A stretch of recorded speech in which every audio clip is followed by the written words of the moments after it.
স্বপ্নের থাবাকে আমরা সহ্য করব না।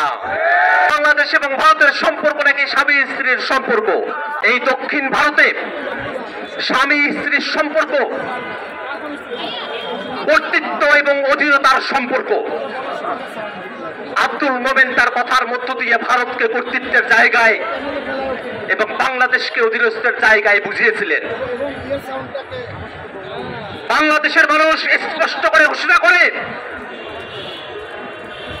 বাংলাদেশ এবং ভারতের সম্পর্ক কোনোভাবেই স্বামী স্ত্রীর সম্পর্ক নয়। বাংলাদেশ এবং ভারতের সম্পর্ক যদি হতে হয় তা হবে ন্যায্যতার সম্পর্ক। বাংলাদেশের মানুষ আমাদের প্রতিবেশী এই দেশটির দ্বারা নানাবিধভাবে বঞ্চনার শিকার হয়ে আসছে। তিস্তার দিকে তাকিয়ে দেখেন, যমুনার দিকে তাকিয়ে দেখেন, এখন তো শীতকাল গিয়ে দেখেন প্রত্যেকটা নদী মরা, কোন নদীতেই কোনো পানি নেই, হাঁটু পানিও থাকে না।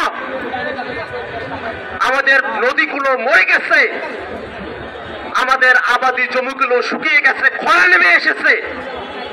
যে ভারতের কারণে, যে ভারতের আধিপত্যবাদের কারণে, বাঁধের কারণে, সেই ভারত এই বাঁধ রেখে আমাদের সঙ্গে বন্ধুত্বের সম্পর্কের কথা বললে আমরা এটা বিশ্বাস করি না।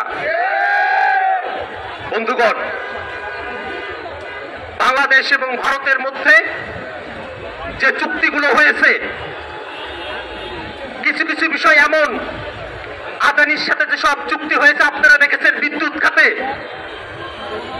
বাংলাদেশ সীমা পাক আর না পাক ভারতকে টাকা দিয়েই যেতে হবে, এমন ধরনের চুক্তি হাসিনার মধ্য দিয়ে তারা করিয়ে দিয়েছে।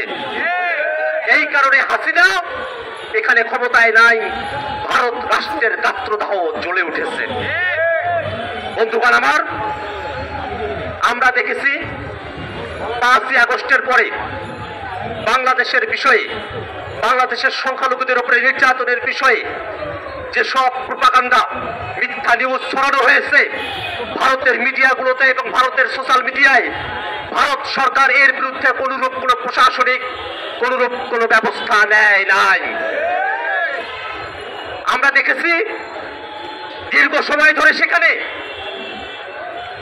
নানা উগ্রবাদী হিন্দুত্ববাদী গোষ্ঠীগুলো মিছিল মিটিং সমাবেশ করে যাচ্ছে, ভারত সরকার এসবের বিরুদ্ধে কোনো ব্যবস্থা নেয় নাই। সেই ব্যবস্থা না নেওয়ার ফলে তারা আগরতলায় বাংলাদেশের উপ হাই কমিশনে হামলা করার মতো ধৃষ্টতা দেখানোর সুযোগ পেয়েছে। বাংলাদেশের মানুষ স্পষ্ট করে বলে, যদি ভিয়েনা কনভেনশন আপনারা মেনে থাকেন, ওই উপ হাই কমিশনের প্রত্যেকটা ইঞ্চিও আমাদের। বাংলাদেশের 1 ইঞ্চি জায়গার উপরে আমরা যে টেরিটরির মধ্যে আছি, টেরিটরির ভিতরে অথবা বাইরে, চুক্তির ভিতরে এবং আমাদের টেরিটরিতে 1 ইঞ্চি জায়গার উপরে কোন স্বপ্নের থাবাকে আমরা সহ্য করব না। বন্ধুগণ, বন্ধুগণ